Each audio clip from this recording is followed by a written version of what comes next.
Mesdames, Messieurs, chers collègues, Messieurs les panélistes, Mesdames et Messieurs les chefs de l'établissement, je voudrais d'entrée de jeu vous souhaiter un séjour très agréable et intellectuellement et culturellement fructueux dans cette salle de conférence de la cellule d'appui à l'action pédagogique qui n'a jamais aussi bien porté son nom qu'en ce jour où nous nous réunissons pour célébrer les arts, les langues et les cultures nationales. Je voudrais saisir cette occasion pour dire ma profonde gratitude à tous ces panélistes qui ont bien voulu surseoir à leurs prenantes obligations professionnelles pour venir, pour être des nôtres, afin de célébrer les arts, les langues et cultures nationales. Le thème qui nous réunit ce jour est l'importance des arts, des langues et cultures nationales dans le développement scientifique. Si ce thème a été proposé, ça veut dire qu'il y a sous-jacent un problème. Ces langues sont-elles viables? Que peuvent-elles faire relativement au développement scientifique? Pour répondre à cette question, comme l'a dit le présentateur tout à l'heure, nous aurons, et à ma gauche, le professeur Bichakoudi, le chef du département des langues et cultures nationales à l'école normale supérieure, qui s'attachera à nous montrer ou à démontrer que ces langues sont viables, qu'elles ont été utilisées dans les sciences depuis la période précoloniale jusqu'à nos jours. Monsieur le professeur Biloa de l'Université de Yaoundé nous parlera de l'enseignement des langues et cultures nationales dans cette faculté, dans son département. En ce qui concerne le professeur Sademmo, représentant de la NAPLA, il partira, j'imagine, de la science en général, considérée d'un point de vue général, établira, n'est-ce pas, le lien entre la science, nos langues et le savoir traditionnel.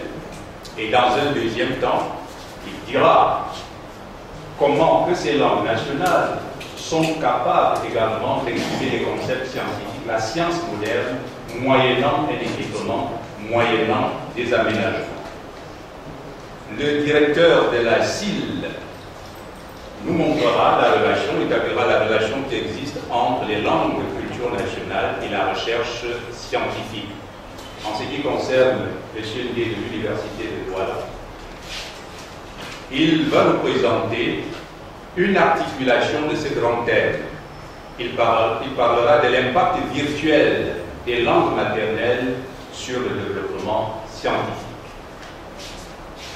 Une fois de plus, je voudrais que nous remercions nos panélistes, à qui je vais dire qu'il leur est accordé une plage de 10 minutes. Aussi vais-je commencer par le professeur Iloa de l'Université de Yaoundé 1 pour sa présentation. Professeur, vous avez la parole. Je vais passer la parole. Je voudrais, à la suite du présentateur, dire que le département des langues africaines et linguistiques dont j'ai la charge travaille sur les langues africaines, sur les langues camerounaises notamment, entre autres choses, et s'attache à décrire et analyser ces langues travaille également sur l'enseignement et la didactique de ces langues. Donc, jusque dans les années 76, les langues camerounaises étaient enseignées dans ce département, jusqu'au moment où on les a brutalement arrêtés. Et les enseignements ont repris en 1993 avec deux filières, une filière de linguistique générale et appliquée et une filière de langues africaines et linguistiques. Mais une fois de plus, l'enseignement des langues africaines n'a pas fait long feu, dans la mesure où la filière des langues africaines et linguistiques qui lui était entièrement consacrée a dû être arrêtée brutalement parce qu'on n'avait pas suffisamment d'étudiants qui s'y inscrivaient. Bon, alors, néanmoins, avec la création du département de langue et culture camerounaise à l'école normale supérieure de Yaoundé en 2008, l'intérêt pour les langues camerounaises et les cultures camerounaises a été ravivé à telle enseigne qu'aujourd'hui nous avons beaucoup d'étudiants qui s'inscrivent au département de langues africaines et linguistiques. Et le ministre de l'enseignement supérieur, chancelier des ordres académiques, a donc instruit à l'université de Yaoundé 1 et aux autres universités d'État, en dehors de l'université de Yaoundé 2, pour les raisons que vous pouvez comprendre, d'instituer des licences en langue et culture camerounaise et de travailler à l'ouverture des instituts de langue et culture camerounaise. Donc, c'est ce que nous nous sommes attelés à faire. Donc, dès la rentrée prochaine, nous aurons donc une licence de langue et culture, une licence de langue et culture camerounaise. Et nous travaillons également à ouvrir un institut de langues africaines. Donc, voilà donc ce qui est fait en ce qui concerne le département de langues africaines. La raison principale pour laquelle le ministre a demandé que les universités d'État ouvrent des filières, des licences et même des masters de langue et culture camerounaise, c'est parce qu'il faut former des gens qui puissent entrer à l'école normale au second cycle. Parce que les gens qui avaient une formation de linguistique générale et théorique n'étaient pas forcément outillés pour être des candidats au second cycle du département de langue et culture camerounaise. Donc le problème va être réglé. Alors la nouvelle licence de langue et culture camerounaise sera domiciliée au département de langues africaines et linguistiques, mais en fait elle aura 3 tuteurs. Le département de langues africaines et linguistiques évidemment, mais aussi le département d'anthropologie pour les aspects culturels de la formation et le département de littérature et civilisation des droits africains. Donc en fait ce sera une licence qui regroupera 3 parcours différents. Et cette licence sera domiciliée au département de langues africaines et linguistiques. En plus donc de cette licence de langue et culture camerounaise, nous dispensons au département de langues africaines et linguistiques ce qu'on appelle des unités d'enseignement complémentaires.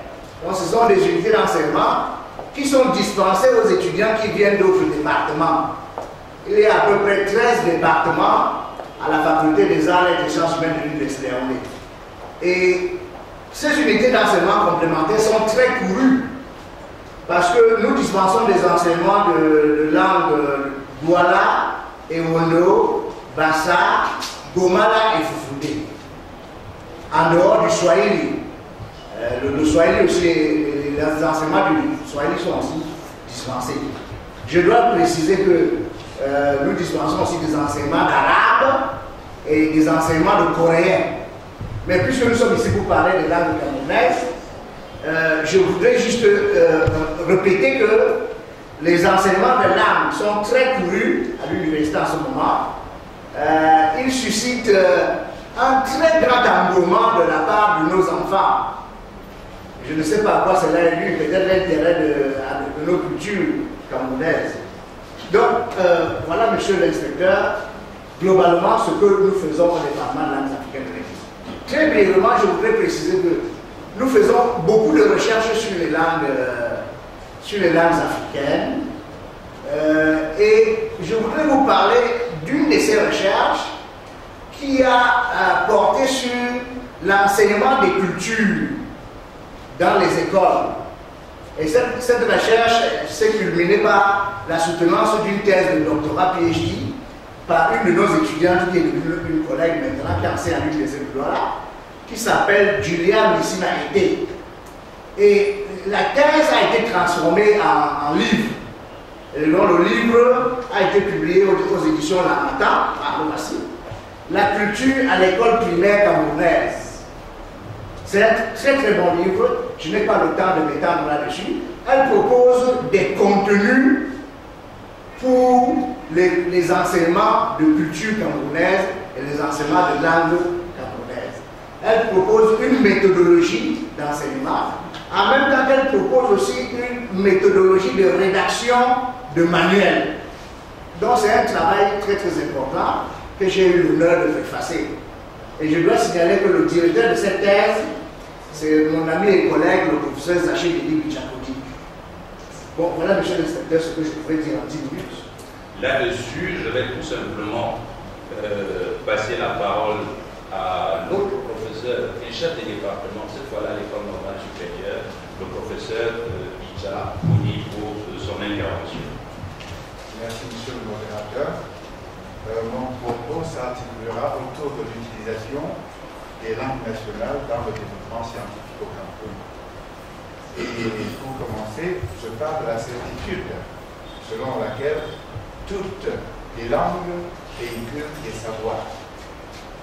Toutes les langues véhiculent des savoirs et toutes peuvent être utilisées comme vecteurs des enseignements scolaires. Chaque Camerounais adulte présent dans cette salle sait très pertinemment que tous les savoirs qu'il a emmagasinés depuis sa naissance ne l'ont pas toujours été dans les langues officielles. Certains de ces savoirs lui ont été donc transmis par les langues nationales, ce qui signifie que celles-ci également sont porteuses d'un savoir et des savoir-faire traditionnels. Bien. Les langues camerounaises, donc, puisque c'est d'elles que nous parlons, sont des moyens de transmission potentiels de toutes les connaissances humaines dans les domaines des arts, des sciences et de la culture. Chaque langue camerounaise est une vision du monde particulier. Et dans les pratiques culturelles qu'elle véhicule se cachent des trésors scientifiques à partager. Chaque communauté peut consigner ses savoirs par écrit et les partager donc avec les autres communautés camerounaises.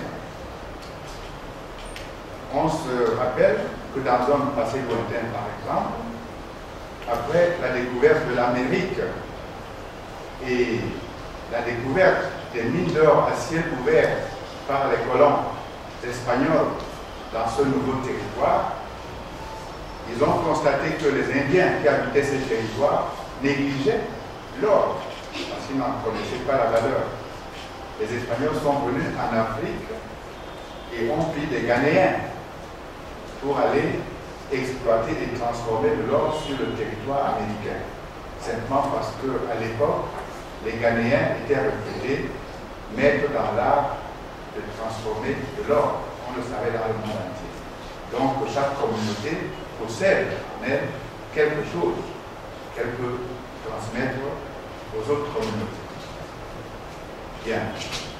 Pour remonter à un passé pas très lointain, au Cameroun, dans les années 1890, le roi Joya avait écrit des ouvrages, avait écrit des livres, une sur la médecine traditionnelle qui recensait donc toutes les maladies que l'on connaissait à l'époque, ainsi que les thérapies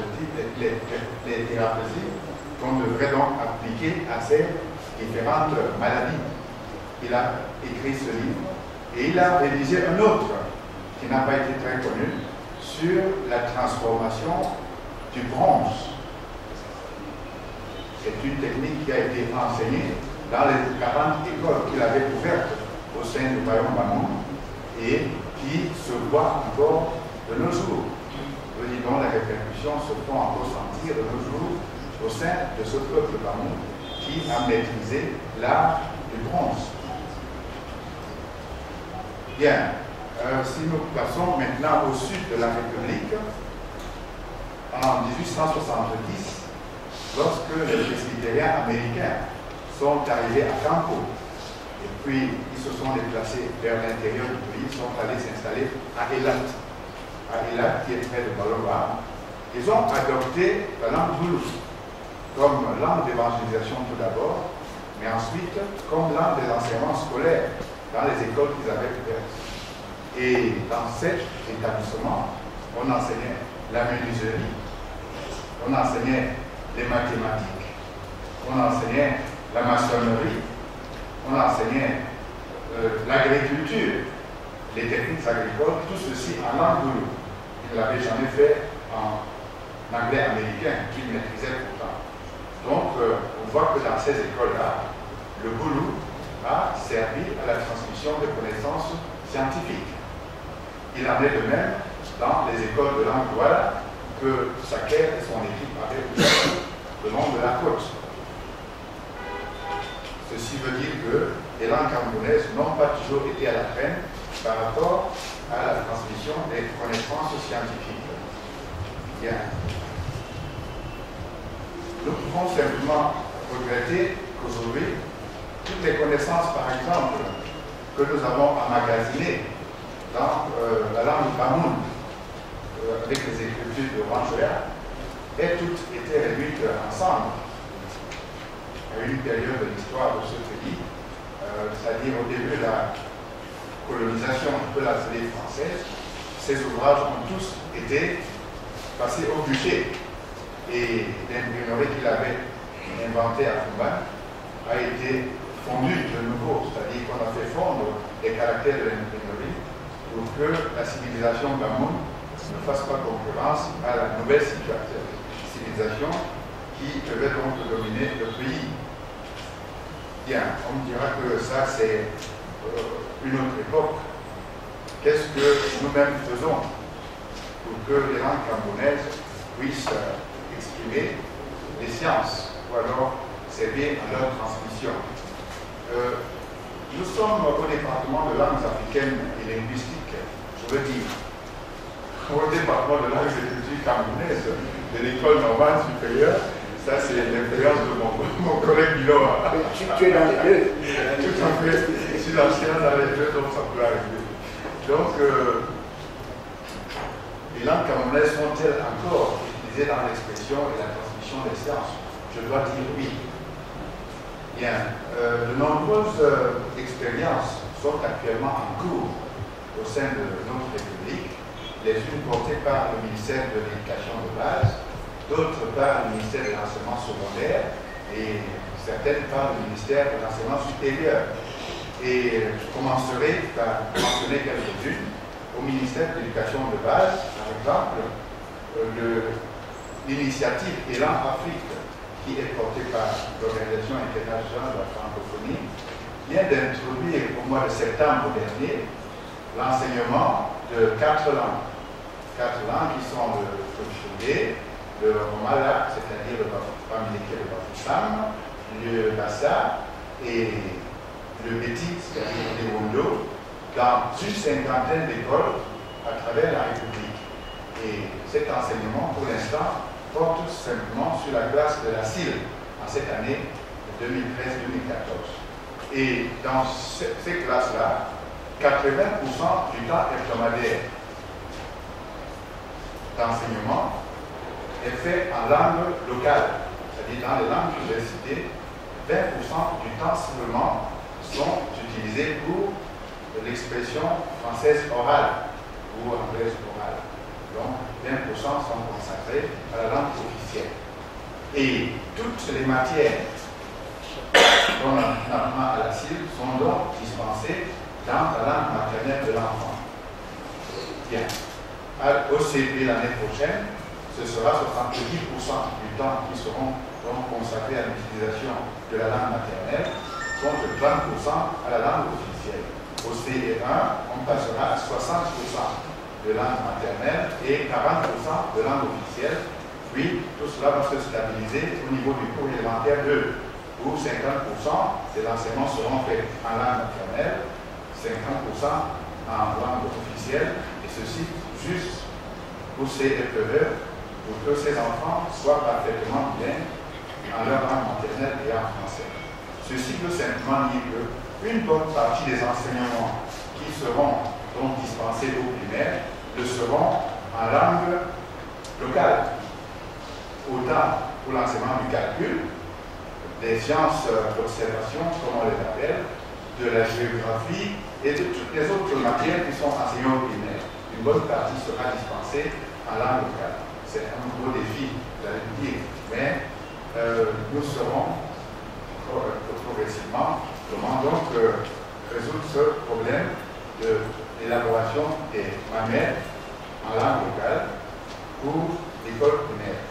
Bien, tout à côté de cette expérience qui a lieu actuellement, qui a cours actuellement dans 50 écoles à travers la République, il y a l'éducation interculturelle et multilingue BACA. On appelle EIM BACA, qui, comme son nom l'indique, porte sur l'utilisation de la langue BACA, qui est la langue des Pygmées de l'Est dans l'enseignement primaire. Et cette expérience a commencé aussi, et elle est peut-être même plus avancée que celle dont je venais de parler tout à l'heure, parce qu'ils sont cette année à la classe de CP. Et dans ces écoles BACA, on a des ouvrages de mathématiques où on enseigne la géométrie, l'arithmétique et tout ce que vous pouvez imaginer comme figures géométriques, le carré, le rectangle, le triangle, tout cela en langue BACA aux enfants qui sont à la CIL au CP. Vous allez me demander qu'ils ont trouvé la terminologie pour les pygmées. Ils l'ont bien. Leur langue exprime toutes ces formes géométriques. Les nôtres également. Il suffit seulement de chercher. Donc, nos langues peuvent très bien transmettre toutes ces connaissances scientifiques et toutes ces mathématiques que les langues officielles ont exprimées jusqu'ici. Bien. Cependant, pour qu'elles puissent remplir pleinement ce rôle, nos langues doivent être boostées, on va le dire, parce que les langues sont des instruments qui, lorsqu'ils ne sont pas mis à jour régulièrement, ne parviennent pas toujours à exprimer toutes les réalités du monde qui les entoure. Donc, il faudra nécessairement que les langues congolaises aient par exemple une commission terminologique qui va donc s'atteler à trouver des équivalents pour l'expression de toutes les réalités du monde moderne afin qu'on puisse les utiliser convenablement de la CIL jusqu'au cours moyen 2 comme nous avons l'intention de le faire. Donc voilà, globalement, monsieur le coordonnateur, ce que je pourrais dire en 10 minutes. Merci. Merci. Et maintenant, à l'université, nous voilà représenté ici par monsieur Ndé, qui va nous parler, n'est-ce pas, de l'utilisation effectivement des langues maternelles en informatique. Monsieur Ndé, vous avez la parole. Merci, monsieur le modérateur. Je suis là comme représentant de l'Université de Douala, comme vous avez dit, de recherche et de création littéraire dans les langues congolaises. À propos du sujet d'aujourd'hui, monsieur le modérateur, je vous propose d'intervenir plus précisément sur un sous-thème que j'ai intitulé l'impact virtuel des langues maternelles sur le développement scientifique.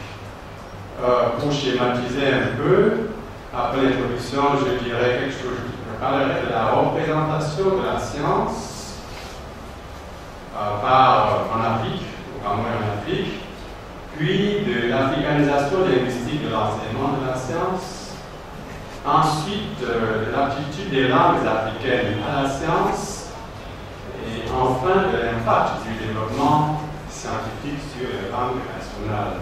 L'impact du développement scientifique sur les langues nationales. L'Afrique est à la traîne dans le développement scientifique. L'Afrique écrit moins, produit moins que les autres continents sur le plan scientifique. L'activité scientifique y trouve moins d'engouement, l'esprit scientifique y est moins cultivé. L'une des causes de tout ce retard, c'est la mystification de la science. Cette mystification émane de la représentation de la science, c'est-à-dire de comment l'Africain se représente la science, de comment il voit la science. Justement, comment le noir voit-il donc la science? Pour le noir, la science est vue comme la chose du blanc. Pourquoi? Parce qu'elle est exprimée seulement dans la langue du blanc. Parce qu'il la reçoit dans la langue du blanc. Son premier contact avec la science s'est fait en français ou en anglais ou en espagnol, en langue européenne et parfois même pas des européens. Cette représentation constitue malheureusement un blocage, car elle donne au Noirs l'impression d'usurper, de violer le champ de l'autre, de pénétrer dans un monde, dans un domaine réservé. Comme l'a dit Saint-Georges, la raison est hélène. Et ce qui reste au noir, c'est l'émotion. Une pareille représentation est donc à combattre. La mystification de la science conduira à l'appropriation de la science. Elle permettra l'acquisition et le développement de l'esprit scientifique. Mais comment démystifier la science? Par l'africanisation linguistique de l'enseignement de la science, la maternelle à la troisième, voire à la terminale. Donc, par l'usage des langues du terroir comme langue de la science, il s'agit d'une désoccidentalisation de la science. Désoccidentalisation linguistique, cela s'entend. Mon deuxième point, c'est l'africanisation linguistique de l'enseignement de la science. Cela se fera par l'élaboration des alphabets des langues maternelles. Et beaucoup d'efforts a été fait là-dessus, comme vous l'avez suivi depuis le début de cette table ronde. Ensuite, la production d'outils d'enseignement des langues, des livres de lecture, des grammaires, dictionnaires et autres. Puis, la production des manuels scolaires pour les différentes matières scientifiques, biologie, physique, chimie, mathématiques, géographie, etc. Dernier élément ici, la traduction des grands ouvrages scientifiques du monde en langue nationale. À propos, monsieur le formateur, de l'attitude des langues africaines à la science, nous avons ceci à dire. L'exercice scientifique se déroule dans la tête et non dans la langue. Une langue, c'est un lexique, donc un vocabulaire, et une grammaire, c'est-à-dire un ensemble de mots accompagnés des règles d'agencement de ces mots. Il n'y a pas de langue humaine sans grammaire. Tout lexique est sans limite. On peut l'enrichir à l'infini, par dérivation, par composition, traduction par l'emprunt, les mots d'une langue sont soit traduisibles, soit empruntables. Et pour les mots empruntables, ils sont soit adaptables, soit adoptables. Toutes les phrases d'une langue sont traduisibles dans toute autre langue. Il existe des langues à vocabulaire plus riches, plus étendues, plus variées, certes, mais aucune langue n'a tout le lexique et le sémantisme d'une autre langue. Car chaque langue reflète et exprime les réalités culturelles d'un espace géographique et les réalités naturelles d'un espace géographique et les réalités culturelles d'un peuple. Il s'ensuit que passer d'une langue à l'autre, c'est passer d'un espace à l'autre. C'est passer d'une culture à l'autre, et il y a des insuffisances lexicales, mais pas grammaticales, dans un sens comme dans l'autre. Ces insuffisances sont compensées par les emprunts et les néologismes. En tout état de cause, nos langues ont suffisamment montré leur aptitude en sciences médicales et pharmaceutiques. Le cas du roi Njoya vient de nous être évoqué. Elles sont donc potentiellement et virtuellement aptes en les autres sciences. Il suffit de s'y mettre. Il s'agit de passer de la virtualité à l'effectivité. Pour ce faire, il faudra donner à nos futurs hommes de sciences et de technologie une solide maîtrise de l'écriture de nos langues, leur faire acquérir le vocabulaire scientifique existant et leur donner les moyens d'écrire et de publier des livres de sciences dans nos langues. Par là, nos langues contribueraient grandement au développement scientifique, mais aussi, par effet boomerang, la science contribuerait au développement linguistique. Là, je pense que vous allez répondre sur le coordinateur. L'impact dans le développement scientifique sur les langues nationales. L'exercice de la langue, de la science, dans nos langues, conduit à la création de nouveaux concepts, de nouveaux termes pour exprimer les réalités, les nouvelles idées et les nouvelles réalités scientifiques et techniques, d'où l'enrichissement de la langue. Il y aurait aussi l'enrichissement dans les autres langues du monde, car ces mots, ces nouveaux noms, verbes, adjectifs, adverbes et autres devront être soit traduits au besoin par les néologismes, soit empruntés par les langues étrangères, comme le français, l'anglais, le chinois, l'arabe, etc. Mais tant que nous ferons la science et la littérature dans la langue des autres, nos langues ne se développeront jamais. Elles deviendront des langues sclérosées et plus tard des langues mortes. Pour conclure, Monsieur le modérateur, l'africanisation linguistique de l'enseignement de la science aurait donc un impact prodigieux sur le développement scientifique. Parlant et écrivant dans sa langue, le scientifique aurait plus de facilité à s'exprimer. Son expression serait plus fidèle à sa pensée. Il dirait sa pensée et le réel avec plus d'exactitude. Il parlerait plus, il écrirait plus. Les langues étrangères constituent un frein, un obstacle, un blocage. Si la science s'écrivait dans nos langues, le Cameroun et l'Afrique auraient plus de chercheurs, plus de scientifiques, plus de savants et partant plus de production scientifique. En Afrique, pour citer Amadou Amadeba, quand un vieillard meurt, vous savez le reste, c'est une bibliothèque qui est brûlée. Si donc la science s'écrivait dans nos langues, combien de bibliothèques aurions-nous? Et nous ne pleurions pas tant à la mort d'un vieillard. Dernier mot, monsieur le modérateur. Utilisant sa propre langue, l'enseignant aurait plus de facilité à transmettre les connaissances. Et l'enseigner plus de rapidité à comprendre. Enseigner dans sa propre langue, la science n'aurait plus ce voile de mystère d'un phénomène étrange venu de l'étranger, le chien de blanc, et qui demande une intelligence spéciale pour en percer le secret. Recevant les leçons dans sa propre langue, l'enseigner s'approprierait plus facilement la science et acquérir plus rapidement l'esprit scientifique. En lisant la science dans les langues étrangères, mais aussi dans sa propre langue, ou dans les langues de son pays, il apprendrait et comprendrait que, en réalité, la science n'a pas de langue, la science n'a pas de marché. À chacun de la développer dans sa langue et dans son pays et de partager ses résultats avec le reste de l'humanité.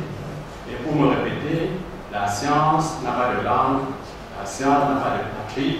Je vous remercie.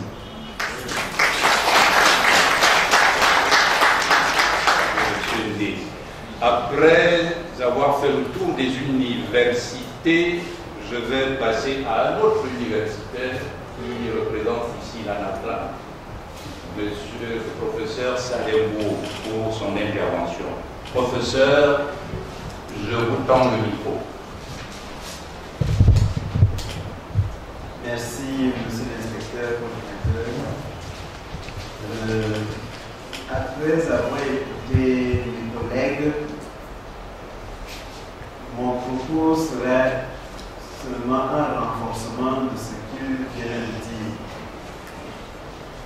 Monsieur Nguyen a fait l'écho de ce que nous enseignons et pratiquons avec nos étudiants et nos comités de langue à la base depuis une trentaine d'années. Comme l'a dit le professeur Pichakodi tout à l'heure, qu'est-ce qu'une langue? Sinon, un code de communication langagière établi depuis la nuit des temps entre les membres d'une même communauté socio-linguistique. Ainsi, les populations qui parlent une même langue appartiennent à la même communauté et celle-ci est caractérisée par des intérêts communs. Les populations partagent la même philosophie, c'est-à-dire la même manière de penser et de voir le monde, les phénomènes de la vie, le monde qui les entoure. Et la langue finalement n'est donc qu'un code. La nature instrumentale de toute langue impose qu'elle serve donc dans chaque communauté à exprimer la manière de vivre et de relation, à véhiculer des savoirs dans tous les domaines de la vie et de la société. Si donc nous pensons que nous avons une communauté, que nous formons une société, et que cette société vit depuis des millénaires, c'est que dans cette société, les gens ont utilisé un code pour exprimer tout leur savoir, tout leur savoir-faire. Ici, nous allons distinguer deux types de savoir. Les savoir-faire traditionnels, endogènes, anciens, et les savoir-faire exogènes, nouveaux, modernes. Parlant des savoir-faire endogènes, je reviendrai sur la médecine traditionnelle qui a été évoquée tout à l'heure pour dire que dans la société traditionnelle, la langue maternelle apparaît comme le support naturel de la production de la culture et comme le moyen d'expression des différentes formes d'art.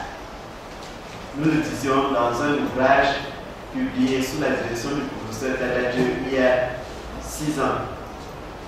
En effet, si l'on prend l'exemple du sculpteur traditionnel ou du guérisseur traditionnel, généralement analphabète et ignorant des langues occidentales, celui-ci ne se pose pas la question de savoir s'il doit utiliser sa langue ou pas pour exprimer le processus de sa production, c'est-à-dire de l'objet qu'il doit confectionner, de la potion qu'il doit préparer, ou pour apprécier la valeur du dit produit.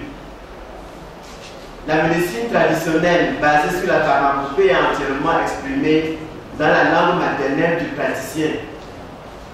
Il s'agit là d'un vaste domaine de la science dont l'étude et l'exploitation mettront à découvert de nouvelles approches thérapeutiques qui seront à coup sûr une contribution inestimable au progrès de l'humanité dans ce domaine spécifique de la connaissance. Les prouesses des peuples de la forêt à l'exemple des filmés Baka, que le professeur Bicha a évoqué tout à l'heure avec le projet EIM, qui s'y déroule depuis l'année dernière à l'Est Cameroun, nous le montre à suffisance. Plusieurs de nos comités de langue ont pu produire de petits fascicules. Certains ont pu produire tout un gros fascicule sur la pharmacopée traditionnelle, en rassemblant des guérisseurs et en collectant leur savoir-faire dans le domaine. Dans mon comité de langue, qui est le comité de langue FFE, près de 300 pages écrites en langue FFE par ces praticiens a été produit il y a une vingtaine d'années sous les auspices de l'UNESCO. Nos langues donc expriment bien le savoir-faire traditionnel, ancien. Il y a, après ce qu'a dit M. Ngué et le professeur Bicha, une nécessité pour nous de démystifier la science en enseignant la science dans nos langues maternelles. Il est donc salutaire et à féliciter le fait que nos décideurs ont enfin pris la résolution de mettre en valeur nos savoirs endogènes. Même si cette prise de conscience est tardive, cette politique qui intègre les langues nationales et les cultures nationales dans le système éducatif va permettre désormais de ne plus traiter de la science comme de la magie. L'enseignement de nos langues et de nos cultures donnera à la jeunesse montante, appuyée sur les anciens, détenteurs de nos riches traditions, l'opportunité de connaître, d'apprendre et de s'approprier ces savoirs-là pour les transformer en produits finis, source de notre enrichissement. Nos langues nationales auront permis à cette jeunesse d'étudier par exemple cette médecine traditionnelle, spécialement la pharmacopée, et découvrir les vertus thérapeutiques des plantes de notre forêt, de notre savane, permettre de mettre en évidence les formules chimiques qui sous-tendent les principes actifs ainsi découverts. Ce faisant, les langues maternelles, véhicules de ces techniques, n'auront-elles pas contribué au développement de la science et à des progrès certains dans la médecine et partant la prise en charge des patients de certaines maladies? Nos langues auront joué là le même rôle que joue toute langue développée qui vit en symbiose avec sa société. Pour les nôtres, nous relevons un déficit cependant. Nos langues n'ont pas suivi le progrès technologique et scientifique contemporain dans lequel nous vivons. Elles souffrent d'un déficit qu'il faut combler pour qu'elles retrouvent pleinement le rôle instrumental efficace qu'elles ont assumé autrefois, c'est-à-dire être des moyens de communication satisfaisants au sein de nos populations et de la société d'aujourd'hui. Cette situation provient du fait que nos langues ont été exclues des créneaux contemporains de la diffusion des savoirs, des savoir-faire et des informations en général à la suite de la colonisation. Ces créneaux sont l'éducation, c'est-à-dire l'école, l'administration, entre autres. Nous avons laissé nos langues pour apprendre d'autres langues, des langues étrangères qui aujourd'hui, par la force des choses, jouissent d'un usage international, et pour nous en servir à l'école, à la justice, à l'administration, à l'apprentissage des sciences, dans les activités socio-économiques, dans les médias, dans la recherche scientifique et technique, bref, partout. Les langues nationales qui ont résisté à cette domination sont restées confinées à un usage domestique et familial, tandis que d'autres langues sont en train de disparaître même de nos foyers. L'introduction de nos langues donc à l'école est la voie de salut. Mais cela ne suffit pas. Pour que les langues remplissent véritablement leur rôle, deux défis majeurs sont à surmonter. Il y a la standardisation pour dire le développement de la forme écrite des langues, puis la modernisation des langues à travers leur développement terminologique dans plusieurs domaines de savoir nouveaux, des savoirs exogènes et contemporains par rapport aux savoirs anciens, endogènes et traditionnels.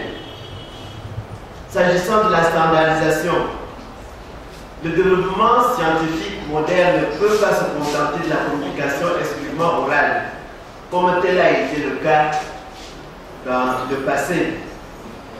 L'écrit est indispensable.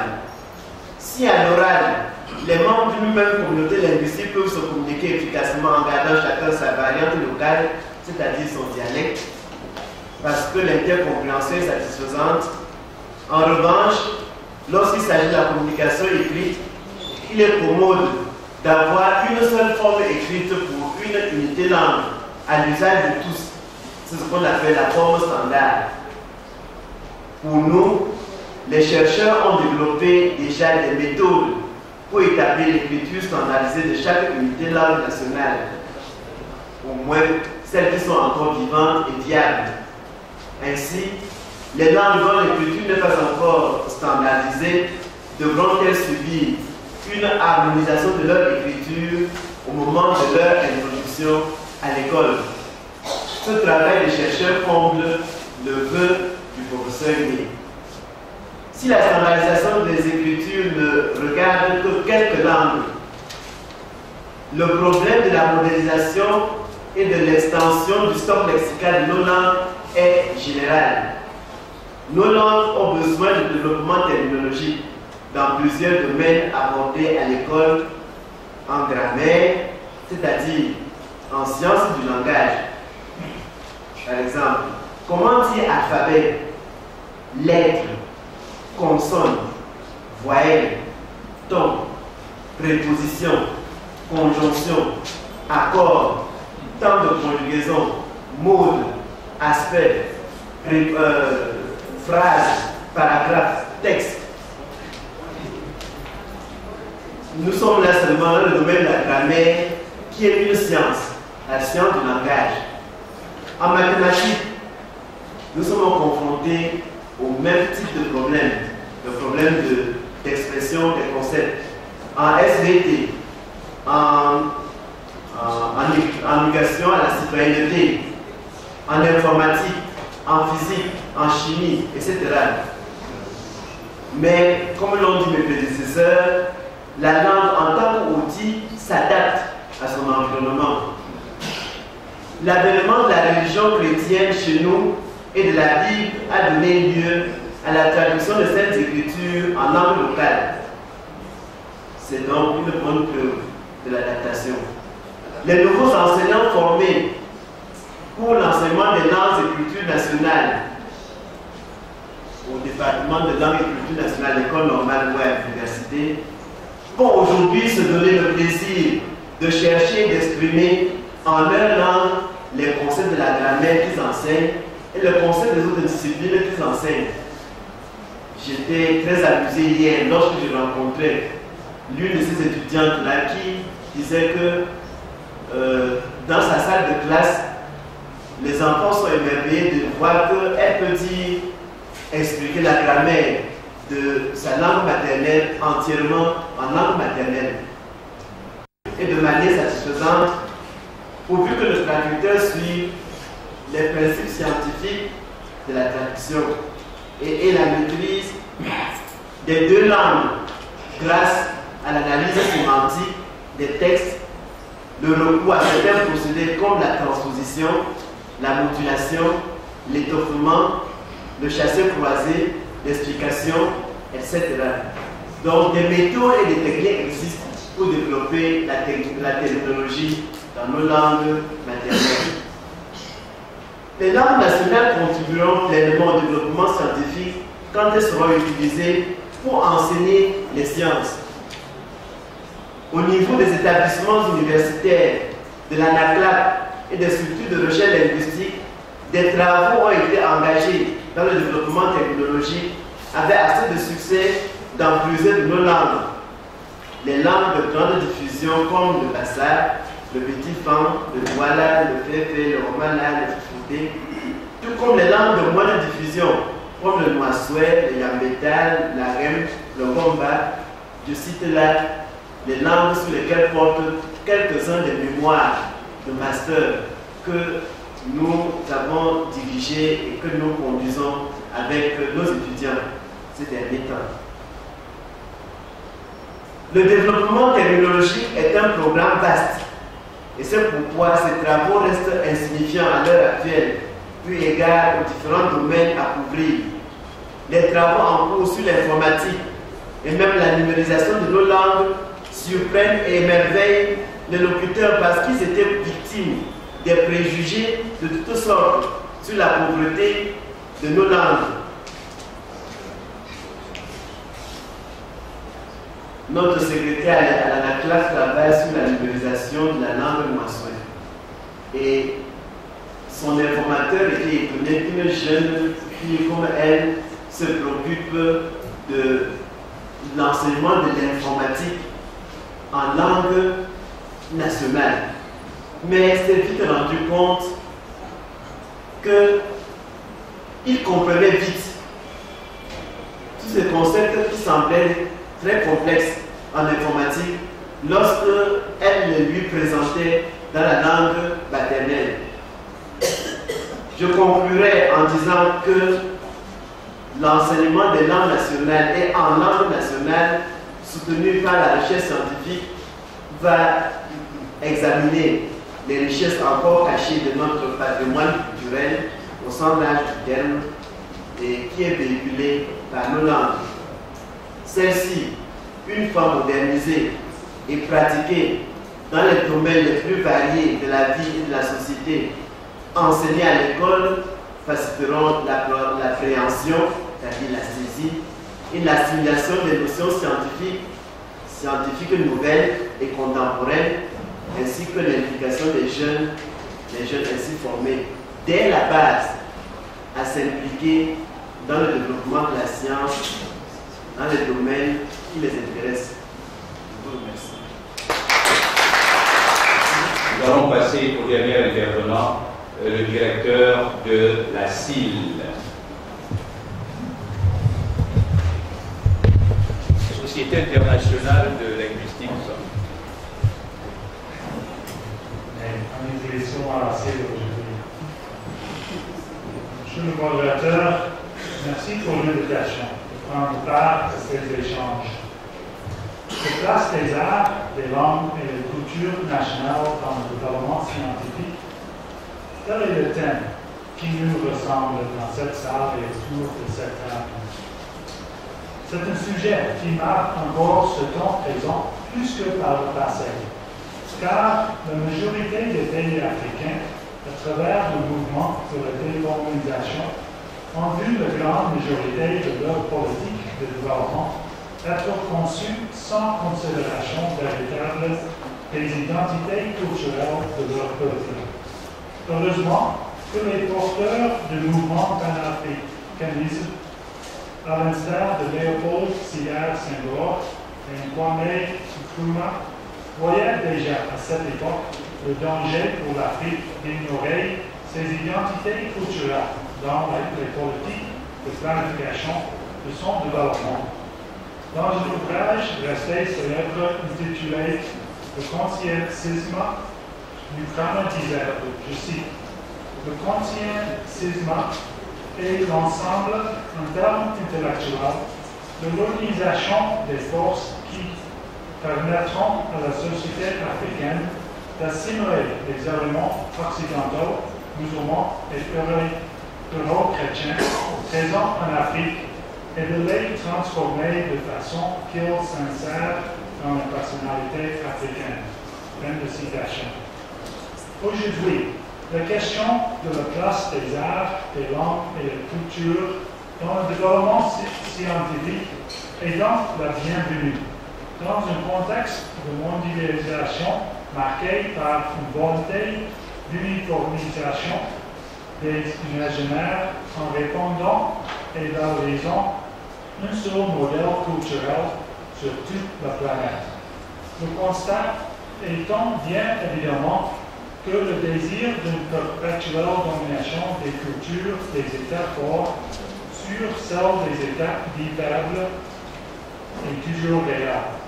De même, cette réflexion est aussi opportune dans un contexte où la plupart des pays africains en voie de développement cherchent à trouver les marques de l'émergence. C'est ainsi que les arts, les langues et les cultures nationales doivent être à la base de cette émergence dans son volet développement scientifique. L'histoire des civilisations de plusieurs sociétés anciennes nous enseigne que les arts, les langues, qui sont des éléments fondamentaux dans la constitution d'une culture, ont été à la base du façonnement de plusieurs savoirs. Tenez par exemple, chez les Bétis, le tam-tam avait été inventé comme outil majeur de communication, non seulement pour informer la fraternité environnante d'une situation précise, mais aussi la rassembler autour d'une urgence ou d'une cause. Cet instrument de communication a certainement eu un impact positif dans la conception et le développement des technologies de l'information et de la communication. L'histoire nous enseigne également que les Bétis, comme plusieurs autres peuples, étaient épris de paix, d'entraide et de solidarité, qui sont des valeurs culturelles dont a besoin aujourd'hui le monde et surtout l'Afrique pour effacer cette image d'une Afrique toujours en guerre. L'étude structurelle et fonctionnelle de certains peuples comme les Bamoun, les Baganté et bien d'autres permettent de constater une culture de l'association, dont l'une des finalités est la mise sur pied des cantines pour les parcs. Ces pratiques culturelles sont à mettre à l'actif mieux, au profit du développement économique et social de nos pays.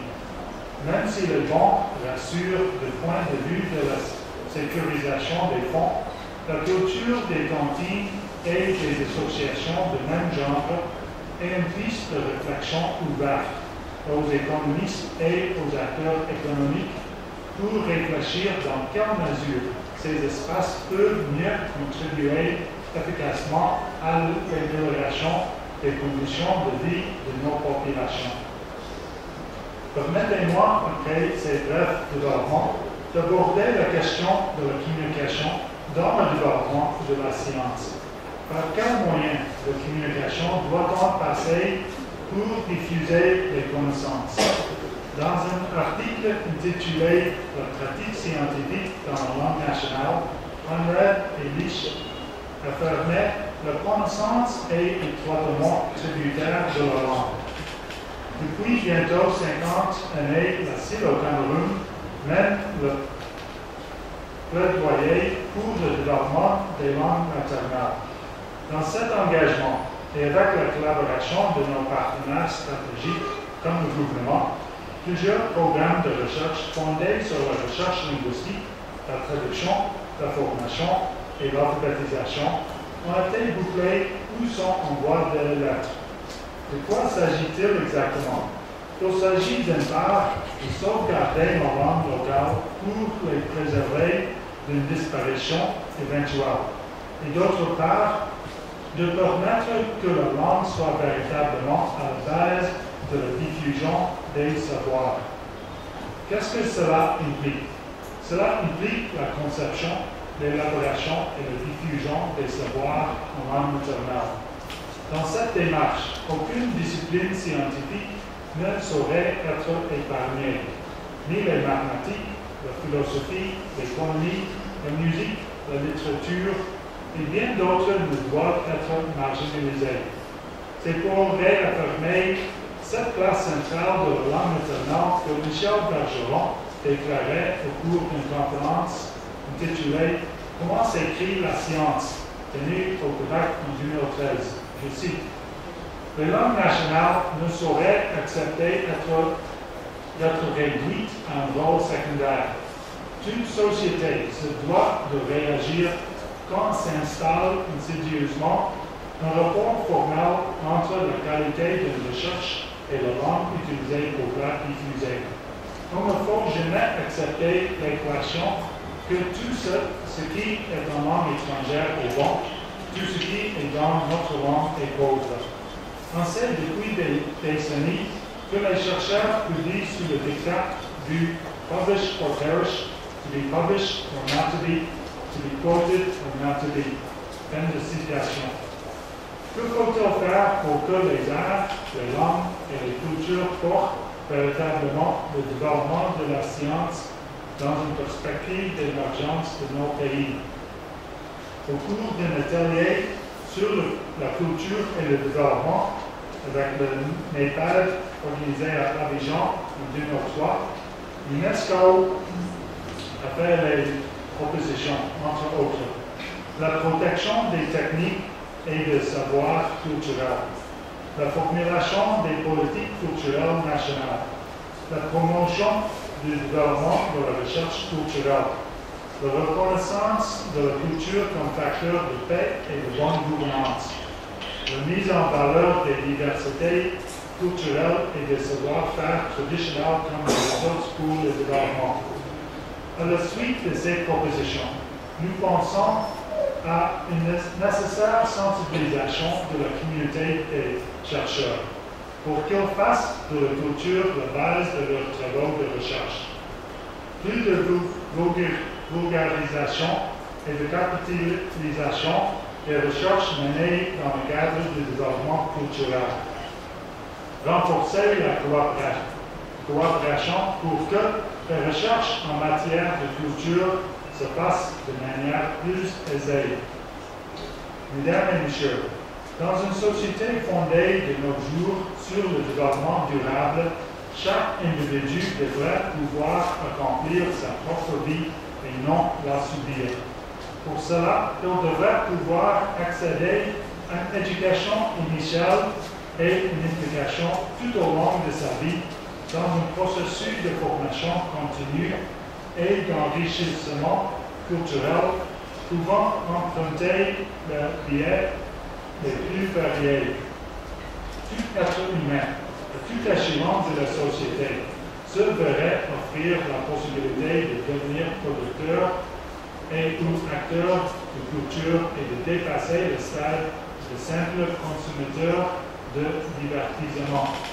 De la sorte, le fonds culturel de l'humanité s'enrichirait en permanence et le processus de civilisation se renforcera.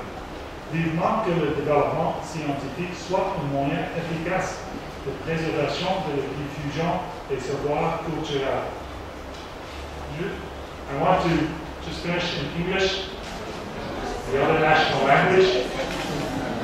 Hopefully you understand French, English, and your mother tongue. But just some examples of some books published. This is a book of Proverbs published in the Bafut language with explanations in English as well. A booklet on agriculture written in the mother tongue. A booklet about health written in the mother tongue in a songbook. If you go to the village and you want to change agricultural processes, if you speak in English, they will say, these are methods from somewhere else. If you want to change their traditions, to have better, improved agriculture, you need to talk to them in the language of their heart, their mother tongue. And so that's why sharing the knowledge, scientific research in the mother tongue is so important. Thank you. Je voudrais, mesdames et messieurs, chers amis, chers collègues, que vous applaudissiez une fois de plus.